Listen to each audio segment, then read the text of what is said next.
Сәлем достар, бүгін асқабақтан нан дайындаймыз. Ол үшін бізге бір сәбіз және 300 грамм асқабақ керек. Су буында осылай пісіріп аламыз асқабақпен. Сәбізді кейін осылай блендермен еземіз. Егер сіздерде блендер жоқ болған жағдайда, вилкамен езсеңіздер де болады. Нанды дайындауға қажетті барлық ингредиенттерді қыздар төменге описанияға жазып қойдым. Дайын болған массамызды ұнға қосамыз.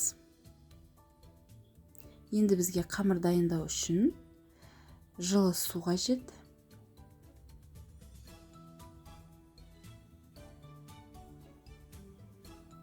Жылы суға сұйық май қосамыз.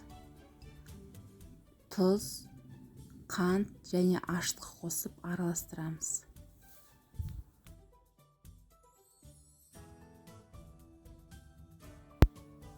Енді осыны ұнның үстіне барлығын әкеліп құямыз да жұмсақ қамыр илейміз. Сіздер де менімен бірге дәл осылай жасап көріңіздер. Өте жұмсақ әрі дәмді болып піседі.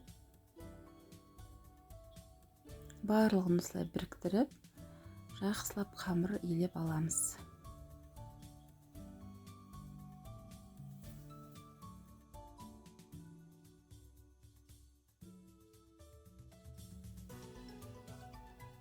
Бізде міне осындай қамыр пайда болады. Енді осы қамырымызды бетін жауып, бөлме температурасында бір жарты сағатқа тындырамыз. Менде міне көріп тұрғандарыңыздай осылай көтерілді. Осылай күшті болып көтеріледі. Осы қамырды мен төртке бөліп, тандырынан пішінде қылып жасаймын. Весімен бірдей қылып бөліп алыңыздар, сонда әдемі болып піседі. Өз қалауыңыз бойынша сопақша қылуға болады. Кішкентай шеңбер дөңгелек қылып жасауға болады. Енді мен тандырынан сияқты жайғастырдым. Алдын ала пешіңізді 180 градуста қыздырып қойыңыздар. Мен осылай жасадым. Енді бетіне жұмыртқаның сарысын және сүт қосып жағып шығамын.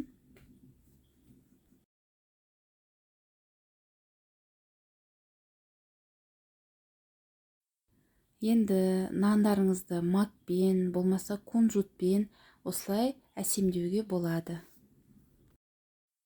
Егер сіздерге дәл осы рецепт ұнаған болса, жасап көрген болсаңыздар, онда пікір қалдырып каналыма тіркелуді ұмытпаңыздар.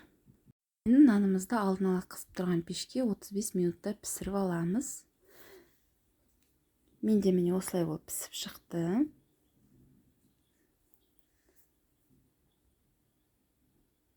Өте жұмсақ әрі дәмді. Тек майды жағып жей қоятыннан. Сіздер де менімен бірге дайындап көріңіздер. Сіздермен бірге Дария. Видеоның соңына дейін қарағандарыңыз үшін рахмет. Ас болсын.